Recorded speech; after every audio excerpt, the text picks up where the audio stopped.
they had three major policies that were going to be followed.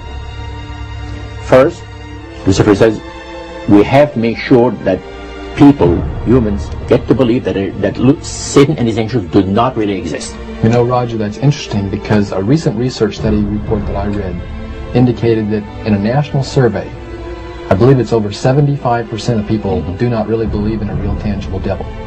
But there is one. Oh, yeah.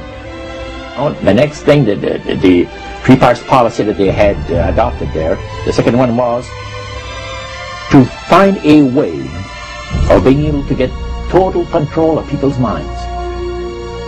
And that would be done by taking hypnotism out of the realm of the occult and introduce it as a new science for the benefit of mankind.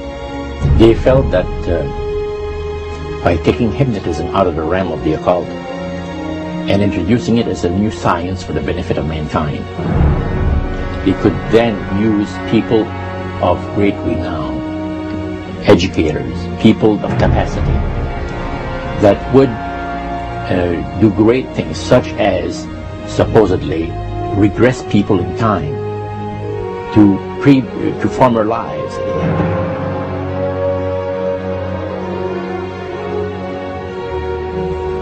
And of course, after the session is over, the person would not know a thing about ancient history.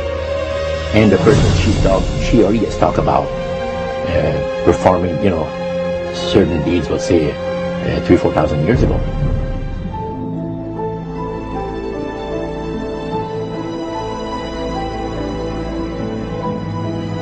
But this was their strategy. Now, what this would do for the thing is this, that it would create in the minds of the general public, solidly set in the mind of the general public, an unwavering trust in that great deception. So now this would be a way of de-Christianizing the Western world through the avenue of mysticism. The three things were, number one, that they did not want Satan did not want the human family to think that he or his angels existed. Right. The second point that you made had to do with taking control of people's minds. That's right. The third point was what? Was to destroy the Bible without burning it. Okay. See? And what was the strategy on that? On that, it was very interesting. Because after the Great General Council, it was decided that Satan would tutor Charles Darwin personally in setting up the principles of his theories of evolution. He was tutored by Lucifer himself, fallen Lucifer.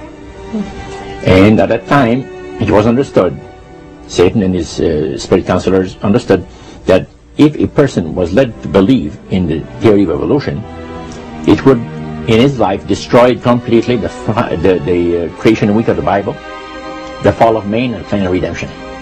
It would do away with it. Anyone that teaches a theory of evolution is considered to be a minister of a great religious system.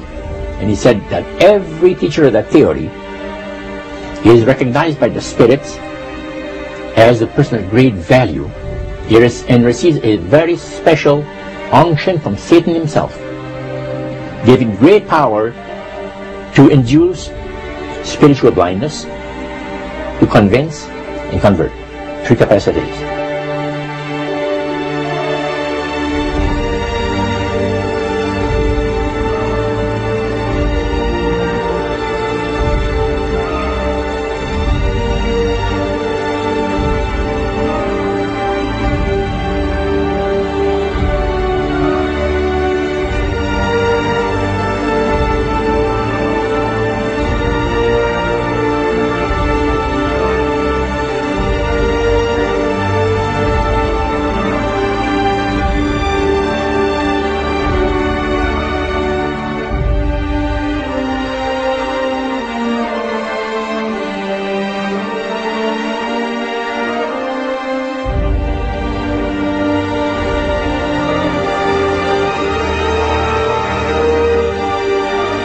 This is the grain plane, the master's grain plane.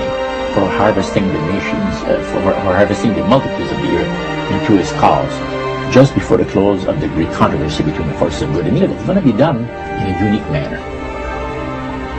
This grand plan is going to take people are going to eat the stuff, because it says spirits, demon spirits, will declare themselves to be inhabitants of far distant planets in the galaxies that are coming to warn the inhabitants of planet Earth of the impending destruction of the planet, unless something seriously proper is done to avoid it.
Metaphor. If you think about Aladdin and his lamp, you've probably heard of that one. The genie always says one thing. Your wish is my command. You know, the universe is this great genie, and your conscious mind is a lad who formulates the intention of what you choose for your life.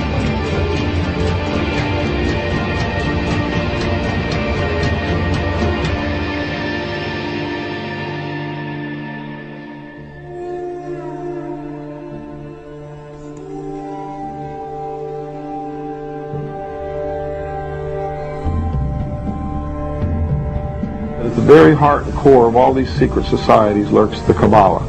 It is a method of encoding information through a system of mathematics and numbers. These people that belong to the secret societies never dared to write down in any language what they knew, what it was that they were guarding, because then someone could steal it and then the secret would be out. So they took this knowledge and they made it occult through a system of encoding, encryption, one of which is mathematics, numbers. Another is architecture. Everybody wonder, why do they have a fraternal organization called the Freemasons? Aren't those the guys that build walls? You bet they do.